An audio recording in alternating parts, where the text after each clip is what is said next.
మొత్తానికైతే సంక్రాంతి బరిలో చివరిగా వచ్చినటువంటి 'నా సామిరంగ' చిత్రానికైతే మనం వచ్చేసామనమాట. మరి ఈ చిత్రం ఎలా ఉంది అన్నది ఈ వీడియోలో మనం మాట్లాడుకుందాం. ముందుగా మూవీ చూసాక నాకనిపించినటువంటి ఫీలింగ్ ఏంటంటే, పర్లేదు సంక్రాంతికి వర్కౌట్ అయ్యేటట్టే కనిపిస్తా ఉంది అనిపించిందనమాట. సో, గతంలో 'నాగార్జున' గారి నుంచి 'బంగారు రాజు' మూవీ ఈ కైండ్ ఆఫ్ చిత్రాలను ఇష్టపడినటువంటి ప్రతి ఒక్కరికి కూడా ఈ చిత్రం కూడా నచ్చే ఛాన్సెస్ అయితే ఉన్నాయి. అండ్ ఈ చిత్రంలో మెయిన్‌లీ నాకు 'అల్లరి నరేష్' గారి క్యారెక్టర్ అయితే చాలా నచ్చిందనమాట. సో, ఆ క్యారెక్టర్‌తో ఎమోషనల్‌గా కనెక్ట్ అవుతాం మనం. అండ్ స్పెషల్లీ కంపారేటివ్‌లీ నాకు సెకండ్ హాఫ్ చాలా నచ్చింది. అండ్ 'నాగార్జున' గారి పెర్ఫార్మన్స్ కూడా సూపర్బ్‌గా ఉంది ఈ మూవీలో. అండ్ ఇది గైస్ హీరోయిన్‌గా నటించినటువంటి మన 'ఇషికా రంగనాథ్' సంథింగ్ తన నేమ్ ఏదో ఉందిగా.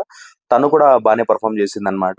అండ్ ఓవరాల్‌గా మూవీ అయితే సంక్రాంతి బరిలో వర్కౌట్ అయ్యేటట్టే కనిపిస్తా ఉంది. మరి చూద్దాం మరి కామన్ ఆడియన్స్ ఏ విధంగా ఈ మూవీని రిసీవ్ చేసుకుంటారో అనేది వెయిట్ చేసి చూడాల్సిందే. మరి